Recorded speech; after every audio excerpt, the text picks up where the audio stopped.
Hello everyone. आज हम जिस ब्रांचेस के बारे में बात करने वाले हैं उसका नाम है फोनोलॉजी। हमेशा की तरह इस वीडियो में सबसे पहले इस ब्रांचेस को अच्छे से समझेंगे, उसके बाद इस एक्सप्लेनेशन का इजी नोट्स देखेंगे। तो चलिए वीडियो शुरू करते हैं। तो फोनोलॉजी को समझने से पहले हमें कुछ टर्म्स के बारे में मालूम होना चाहिए, जैसे कि फोनीम, फोन और एलोफोन। ये तीनों टर्म के बारे में हमें पता होना चाहिए कि ये क्या होते हैं।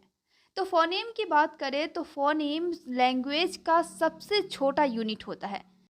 मतलब कि हमारे जो आसपास जितने लैंग्वेज है वो कुछ ना कुछ यूनिट से मिलकर बने हैं। अब हम इसको एक एग्जांपल के थ्रू समझेंगे। जैसे कि इंग्लिश एक लैंग्वेज है और इस लैंग्वेज को बोलने के लिए हमें वर्ड्स की ज़रूरत पड़ती है और वर्ड्स को बनाने के लिए हमें अल्फ़ाबेट की ज़रूरत पड़ती है। तो इस तरह से हम बोल सकते हैं कि इंग्लिश लैंग्वेज का जो सबसे छोटा यूनिट है वो है अल्फ़ाबेट, और इसी अल्फ़ाबेट को फ़ोनीम कहा जाता है। इसी तरह बाकी और भी लैंग्वेज के अपने अपने फ़ोनीम होते हैं। हिंदी लैंग्वेज के अपने फ़ोनीम होते हैं, उर्दू लैंग्वेज के अपने फ़ोनीम होते हैं। इसी तरह बाकी सभी लैंग्वेज के भी अपने अपने फ़ोनीम होते हैं। तो आई होप आपको ये फ़ोनीम समझ में आ गया होगा। अब अगर फ़ोन की बात करें तो फ़ोन और फ़ोनीम दोनों सेम ही चीज़ है। फ़ोन भी लैंग्वेज के सबसे छोटे यूनिट्स को कहा जाता है। अब यहाँ पे फ़ोनीम और फ़ोन में बस इतना डिफरेंट है कि फ़ोनीम जो है वो मेंटल रिप्रेजेंटेशन है और फ़ोन जो है वो साउंड रिप्रेजेंटेशन है। अब यहाँ पे मेंटल रिप्रेजेंटेशन कहने का मतलब है कि जब हम साउंड को सिर्फ सोचते हैं, मतलब कि साउंड जब बस हमारे माइंड में होता है, हम बस सोचते हैं, तो उसे फोनीम कहते हैं, और वही साउंड को जब हम प्रोनाउंस कर देते हैं तो उसे फ़ोन कहते हैं। अब अगला टर्म है एलोफोन। एलोफोन में बताया जाता है कि कोई एक फोनीम अलग अलग वर्ड में अलग अलग तरह का पुफ बनाता है। अब यहाँ पे पुफ से मतलब है कि जब हम किसी वर्ड को प्रोनाउंस करते हैं तो उस टाइम किस तरीके से हमारे मुंह से हवा बाहर को आती है। जैसे कि पी एक फोनीम है और इससे अलग अलग वर्ड्स बनेंगे, जैसे पेन, स्टॉप। यहाँ पे दोनों ही वर्ड में पी कॉमन है, लेकिन जब हम पेन बोलते हैं तो यहाँ पे पी पे स्ट्रॉन्ग पुफ बनता है, और इसी जगह पे जब हम स्टॉप बोलते हैं तो पी पे किसी भी तरह का पुफ नहीं बनता है।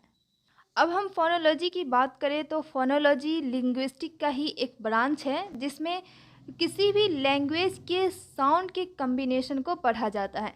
जैसे किसी एक फोनीम के चेंज होने से किस तरह से उस वर्ड का पूरा मीनिंग चेंज हो जाता है, या फिर किसी दो वर्ड में किस तरह एक ही साउंड को अलग अलग तरीके से प्रोनाउंस किया जाता है, और या फिर किसी एक प्रोनाउंसिएशन का किस तरह अलग अलग मीनिंग बनता है। इस चीज़ को हम फोनोलॉजी में पढ़ते हैं।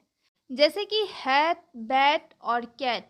अब यहाँ पे इन तीनों वर्ड में सिर्फ एक फोनीम का डिफरेंट है, लेकिन फिर भी इन तीनों वर्ड का अलग अलग मीनिंग होता है।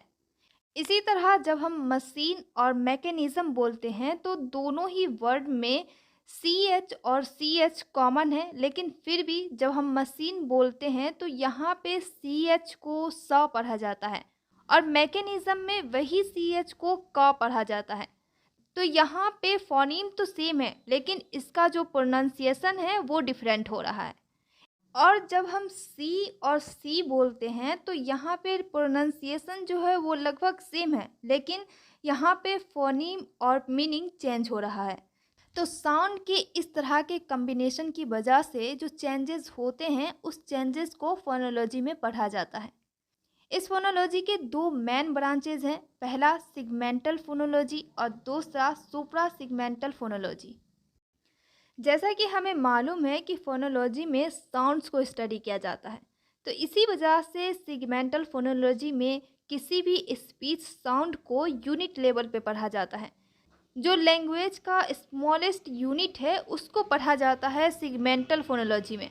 जैसे कि वॉवेल और कंसोनेंट लेवल पे सिगमेंटल फोनोलॉजी को पढ़ा जाता है, और दूसरी तरफ सुप्रा सिगमेंटल फोनोलॉजी में किसी भी लैंग्वेज के म्यूजिकल एस्पेक्ट्स को पढ़ा जाता है, जैसे कि किसी भी वर्ड पे किस तरह का स्ट्रेस पड़ रहा है और किसी भी वर्ड को प्रोनाउंस करने के लिए किस तरह का पिच है, और किस तरह की रिदम को यूज किया जा रहा है। इस तरह की स्टडीज़ को सुप्रा सिगमेंटल फोनोलॉजी में की जाती है।